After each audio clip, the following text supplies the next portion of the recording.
about black people celebrating 4th of July? Hell if I know. That ain't got nothing to do with us.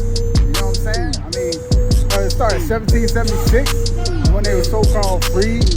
Are you kidding me? We were still in slavery for another 100 years, you know? Well, I mean, especially here, you know, I get it. I get it. You like being slave. I get it. You like celebrating the fact that we still change here in America. Like, we can't see our change, but they there. They there, right? But those that want to be free, they understand this Bible and they celebrate the high holy days.